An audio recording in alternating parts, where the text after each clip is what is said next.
నాగర్ కర్నూలు జిల్లా కుమ్మెర గ్రామంలో దేవాలయం జాతర దగ్గర బలహీన వర్గాలపైన జరిగిన దాడి బాధాకరమని అన్నారు సిపిఎం రాష్ట్ర కార్యదర్శి జాన్ వెస్లీ.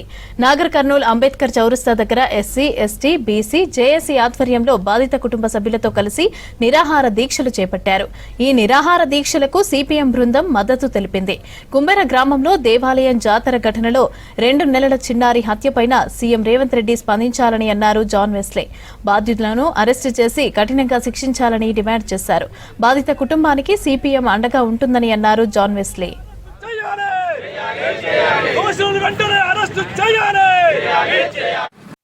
ఇప్పటికి నిందితులందరినీ కూడా అరెస్ట్ చేయలేదు.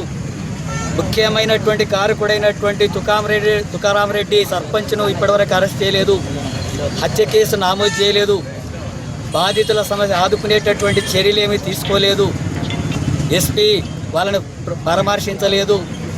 కలెక్టర్ పరామర్శించలేదు. స్థానిక ఎమ్మెల్యే కూడా రాలేదు. అనేక సంఘాలంతా కలిసి ఆందోళన చేసినా సరే ఇప్పటికీ సరైన పద్ధతిలో స్పందించడం లేదు. అందుకే సిపిఎం పార్టీగా ఈ ఘటనకు న్యాయమైనటువంటి బాధితులు చేస్తున్నటువంటి పోరాటానికి పూర్తిగా మద్దతు ఇస్తున్నాం. ఆ న్యాయమైనటువంటి హక్కులు సాధించేంత వరకు కూడా వాళ్ళకి అండగా ఉంటామని చెప్పి తెలియజేస్తున్నాను. ఈ ఘటనను నిరసిస్తూ మొత్తం ఉమ్మడి జిల్లా అంతా కూడా సిపిఎం పార్టీ ఆధ్వర్యంలో కూడా నిరసన కార్యక్రమాలకు పిలుపునిస్తున్నాం. అదేవిధంగా ఇప్పటికైనా సరే ప్రభుత్వం వెంటనే స్పందించి తగిన చర్యలు తీసుకోవాలా. ఈ ఘటనకు సంబంధించినటువంటి దాంట్లో హత్య కేసును నమోదు చేయాలా నిందితుల మీద. అట్లాగే సర్పంచ్తో పాటు మిగతా 4గురిని వెంటనే అరెస్ట్ చేయాలి.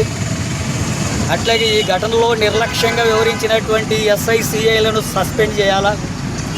అట్లాగే ఈ కేసును మొత్తం కూడా ఫాస్ట్ ట్రాక్ కోర్టును ఏర్పాటు చేసి వెంటనే విచారణ జరిపి నిందితుల్ని కఠినంగా శిక్షించేందుకోసం ఫాస్ట్ ట్రాక్ కోర్టును ఏర్పాటు చేయాలి.